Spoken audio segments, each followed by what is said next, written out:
you could say this image is exactly what it claims to be.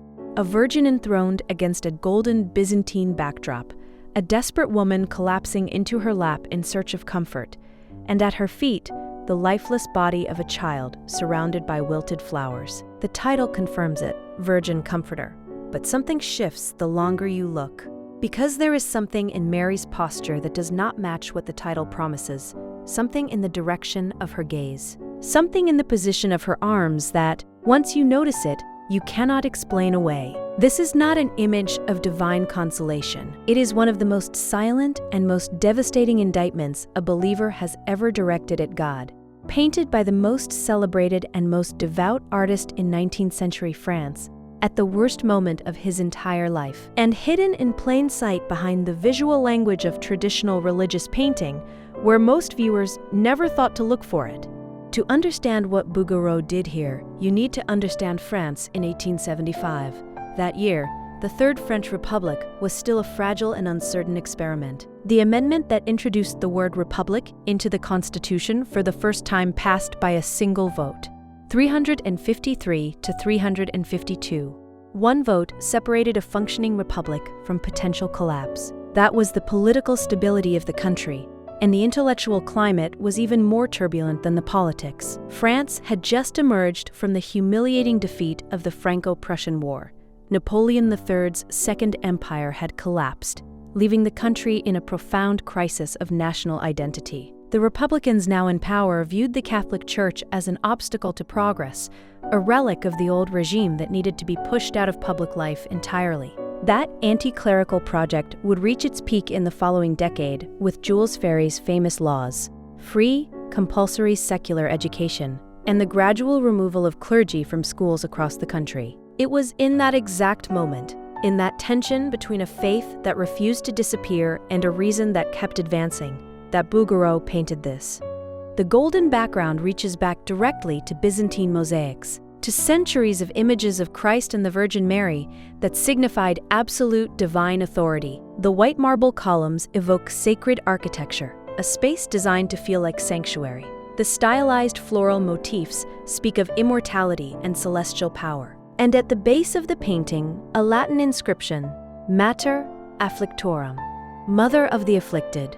For those who read this work through faith, everything fits. The Virgin as the ultimate source of spiritual comfort, her serene expression as a sign of divine presence, the child at her feet as a reference to Christ's sacrificial love. But there is another reading, and it is far more unsettling. Look again at Mary. Her posture is unusual. Her arms are open at her sides, palms facing upward, in what appears to be a gesture of blessing or intercession. But if you look carefully, she is not touching the woman collapsed in her lap. Her arms are stiff, rigid, and her gaze is fixed on something beyond the frame entirely. She is not looking at the woman who is weeping. She is not looking at the child who is dead. She is not looking at anyone. On the 19th of June, 1875, months before he finished this painting, Bouguereau received news that shattered his world completely. His son, George, 16 years old, had died at the home of family friends in the countryside, where he had been sent to escape the suffocating summer heat of Paris. This loss sent the most successful academic painter of his generation into 6 months of profound depression. And when he finally returned to work, he produced 2 paintings, the Pietà, which we have already examined, and this one. If the Pietà is a monument to grief, the Virgin Comforter is something darker and harder to name. It is a question directed straight at God, with no expectation of an answer. The woman prostrate in Mary's lap is entirely human and entirely vulnerable. Her body curls in desperate supplication, reaching toward a comfort that never arrives. But Mary does not touch her, does not intervene, does not respond. And that figure reaching upward is also Bouguereau himself, a father who has lost his son, calling out to a God who has gone completely silent. At Mary's feet lies the most disturbing element in the entire composition, a child, naked, lifeless, abandoned on the lowest step of the heavenly hierarchy, surrounded by flowers that are not flowers of celebration, but of mourning. Bouguereau painted him with the anatomical precision that defined his entire career. And that precision is exactly what makes this figure so unbearable to look at, because this body does not resemble the Christ child of any established iconographic tradition. It looks like a real child. It looks like Georges. The gesture Mary holds has a specific name: orans.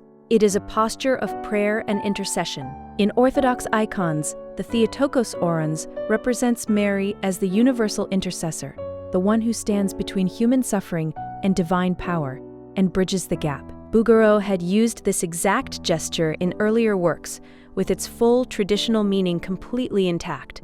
Here he summons the gesture and empties it entirely. The arms are raised, but they do not intervene. The sacred form remains. Its meaning has been removed. The shell of intercession is there. The intercession itself is absent.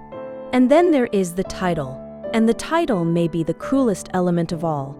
In French, the word consolatrice describes a position rather than an action, a source of comfort that the suffering person may approach according to tradition. It does not necessarily imply a response. It does not guarantee that anything will happen when you arrive there. But in the way any 19th century believer would have read those words, comforter means someone who comforts, who acts, who reaches toward you and relieves what you are carrying. And the painting shows that none of that happens. The gap between the title and the image is itself part of the meaning. Bouguereau names a promise and then paints its absence. Critics described it as a terrifying irony, a bitter complaint against divine silence in the face of human suffering. This is the work of a man who still believes but no longer knows what to do with that belief. He does not embrace the atheism of the Republicans. He cannot find refuge in uncomplicated faith. He occupies a middle ground that is more painful than either position, the space of a believer who looks at what has happened to him and asks God directly why, and receives nothing back. Bouguereau would go on to lose 4 of his 5 children over the course of his lifetime.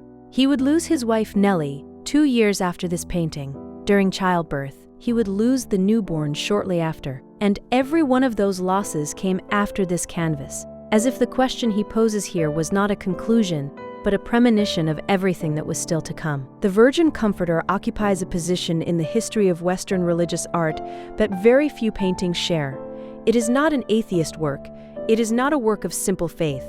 It is something more difficult and more honest than either of those things. It is the work of a painter who takes the visual language of sacred tradition and uses it to question the very foundations of that tradition. Who renders a virgin with all the splendor of devotional art and places her in a scene where her presence changes nothing, where the form of holiness remains and its power has quietly disappeared.